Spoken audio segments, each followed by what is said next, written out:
विदर्भामध्ये वाघांची शिकार करून वाघाच्या अवयवांची तस्करी थेट चीनमध्ये होत असल्याचा धक्कादायक प्रकार समोर आलाय। मेघालय मार्गे वाघांची तस्करी चीनमध्ये केली जात असल्याचा संशय व्यक्त केला जातोय। विदर्भातील शिकार केलेल्या वाघांचे हे धागेदोरे आंतरराष्ट्रीय पातळीवर कसे जात आहेत बघूया त्याबद्दलचा एक रिपोर्ट।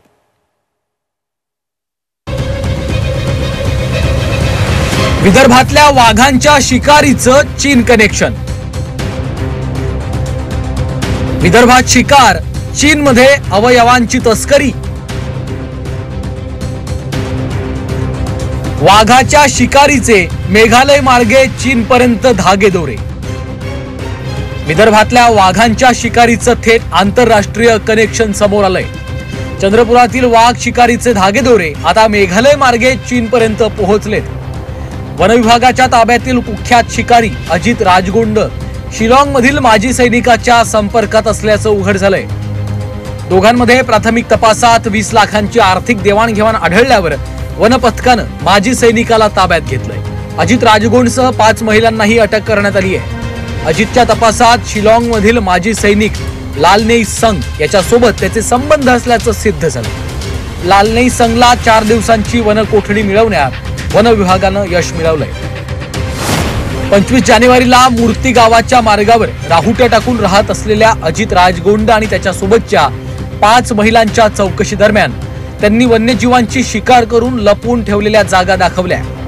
त्या ठिकाणी खोदकाम केल्यावर काही वन्यजीव अवशेष मिळाले। रासायनिक पृथक्करण झाल्यावर हे अवशेष वाघाचे असल्याचं निष्पन्न झालं। अधिक चौकशीत शिलाँग इथून काही अंतरावर वास्तव्याला असलेल्या लालनेई संग याला वन विभागानं ताब्यात घेतलं। आता या बहेलिया टोळीचा चीन मार्गे असलेला आंतरराष्ट्रीय व्यापार संबंध दृष्टीपथात असल्याचं बोललं जात आहे। या टोळीनं विदर्भात किती वाघांची शिकार केली, त्याचे अवयव कुणी आणि कुठे नेले याचा तपास वन विभाग करत आहे। वाघाचे जे काही कातडी असेल किंवा त्याचे बाकीचे पार्ट्स असतील याला चायना असेल किंवा म्यानमार या देशांमध्ये खूप मागणी आहे।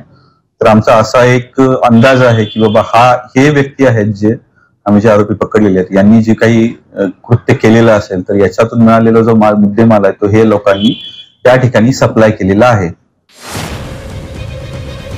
वन विभागाच्या 12 अधिकाऱ्यांची विशेष चमू या प्रकरणाचा तपास करते। तर ताब्यातील अजितसह 5 महिलांची वन कोठडी आता 4 फेब्रुवारी पर्यंत वाढवण्यात आली आहे। वन विभागाच्या सायबर इंटेलिजन्स पथकासह सुमारे अर्धा डझन वन्यजीव संस्था या प्रकरणाचा उलगडा करण्यासाठी वेगवेगळ्या टप्प्यावर कार्यरत आहे। विदर्भातील वाघ शिकारीचं थेट चीन कनेक्शन आढळल्यास हा अत्यंत गंभीर प्रकार आहे। Ashish Ambade, Zee Media, Chandrapur.